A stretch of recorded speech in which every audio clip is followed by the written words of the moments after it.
Star Wars Battlefront Classic Collection has tons of maps in the game, and even if you played the games a ton back in the day, you may have forgotten what all of these maps actually are, and if you're new then you probably have no idea what to expect. So in this video I'll be going over every single map in the Star Wars Battlefront Collection. But before I get into that, make sure you are subscribed to the channel with the notification bell turned on to never miss a piece of Star Wars Battlefront content. So starting off with Battlefront 1 then, this game consists of 17 maps in total. 2 of them are on Bespin with platforms and Cloud City. Bespin platforms takes place on a huge landing platform facility some way out from Cloud City, whereas the Cloud City map naturally takes place in the city, and that is easily my favourite map on Battlefront of all time, and it contains all sorts of places like the Carbon Freezing Chamber and plenty of great sniper spots. Then we have Endor Bunker, which is the bunker that the Rebels destroy in Return of the Jedi at the Imperial end of the map, and the rest of the map is woodland and Ewok villages to fight in. Then we have Geonosis Spire, which is a Geonosian battlefield that consists of Republic command centres on one end and the main separatist base of the planet on the other end, where we see Count Dooku with the Death Star plans. Hoth naturally has a map set in Echo Base with 2 AT-ATs on the way, the full base interior and little outposts outside, as well of course as the shield generator. Then we have a Camino map on Topoka City, which like the modern game has a full exterior section with the rain and different platforms and all sorts, but then it also has the bright white interior to explore. Kashyyyk has 2 maps in total, one called Islands and the other called Docks. The island map consists of a couple of different islands with a Wookiee village in the middle, and then Kashyyyk Docks, however, as you guessed, takes place at a docks with a village on one side and an island in the distance that the Separatists start at to then begin their invasion. Naboo also has 2 maps, which are the plains that we see the big battle between the droids and the Gungans on in The Phantom Menace, and then we have Theed, which naturally takes place in the city just outside of the palace. Renvar is the next planet with Harbour and Citadel. Renvar is a planet you don't really see in Star Wars anywhere, to be honest, but despite that these maps are awesome. The Harbour is essentially one big harbour base place and has a nice green ice cave to explore as well on the side, whereas the Citadel is a remote base high up in the mountains. The penultimate planet for Battlefront 1 then is Tatooine with 3 maps in total. They are Dune Sea, Jabba's Palace and Mos Eisley. Dune Sea is a big map that contains the Sarlacc Pit, Lars Homestead, a Tusken Raider camp and the Sandcrawler. Jabba's Palace takes place in Jabba's Palace, which is no surprise, and this is the bonus content map for this game for the Classic Collection, which means I guess it wasn't on all platforms back in the day, but it certainly is on Steam PC at the moment. And then Mos Eisley naturally takes place on Mos Eisley, with the Cantina of course being there. Finally then, for Battlefront 1 we have Yavin 4 with the Temple and Arena. The Temple is the temple from A New Hope with some surrounding ruins, a bit like the 2017 map from EA, and the Arena map is a map inspired by the cartoon Clone Wars films that released back in 2003 and 4. So they are all of the maps for Battlefront 1, but Battlefront 2 has 28 maps including the space ones, so let's get right into them. Firstly we have Coruscant, which takes place at the Jedi Temple following Order 66,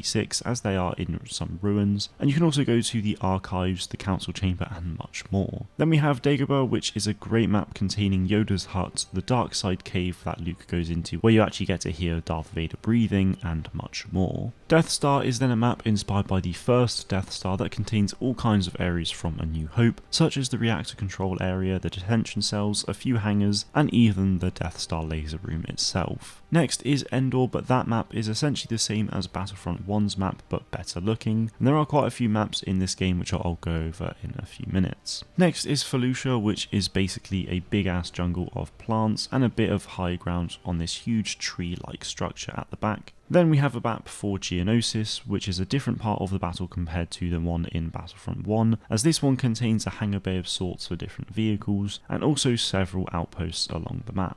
The next 3 maps on the list are Hoth, Jabba's Palace and Camino, but they are all the same maps as Battlefront 1, but again they look a bit better, so there's no need to go over them. And then we have a map for Kashyyyk, which takes place on Koshiro Beach, where we have a huge Wookiee defense wall and naturally the beachfront that the Separatists invade in Revenge of the Sith. Then it's Mos Eisley, which is once again another map from Battlefront 1, but it obviously just looks a little bit better. We then have a map on the Mustafar refinery from Episode 3, which has pretty much all of the areas that we see Anakin and Obi-Wan fight and more. And it was also said that Mustafar would be the next map for Battlefront 2 2017, but obviously content got ended for that. So that is very sad, but this map in Battlefront Classic is a lot of fun. Then we have Mygeeto, which is the planet we see Ki-Adi-Mundi perish on during Order 66. Like Felucia, it was in the film for about 10 seconds, but it's another great map, and actually the first mission of the Rise of the Empire campaign from this game. We then have Naboo, which is once again the Theed map from Battlefront 1, but you guessed it, better looking. Polis Massa is the next map, and even though we don't get to see much of this place in Revenge of the Sith, they did get very creative with this map and it is quite fun to play. And for those who don't know, Polis Massa is where Luke and Leia were born, and thus where Padme died. Then we have 6 space maps which are essentially all the same but have different layouts for the Republic versus CIS and Rebels versus the Empire. But those maps are Space Felucia, Hoth, Kashyyyk, Mygeeto, Tatooine and Yavin. And although the layouts are the same, if you do look at the planet, they will of course correspond to the planet you are above. Next is a map on Tantive 4, which is one of my favourite maps, which as you can see takes place on the interior of the Tantive 4, which is the very first ship we ever see in Star Wars. Then there's Utapau, which is another great map from Revenge of the Sith that consists of the area in which Obi-Wan and Grievous first fight, and the different landing zones of Pal City. And finally, for the base maps of Battlefront 2, we have Yavin 4, which is the same as Battlefront 1 but better. And then finally for this video, Battlefront 2 will be getting 4 other maps from Battlefront 1, which means they'll be the same map again, but they'll be in Battlefront 2 instead, and they are Cloud City, Renvar Citadel and Harbour, and finally Yavin Arena. So guys, that is every single map coming to the Star Wars Battlefront Classic Collection. As you can tell, there are a hell of a lot of maps to play on, which is going to be amazing for the multiplayer, and I really cannot wait for this game to release in just a couple of weeks' time. Next, I'll be going over all of the confirmed heroes and villains, so stay tuned to the channel for that.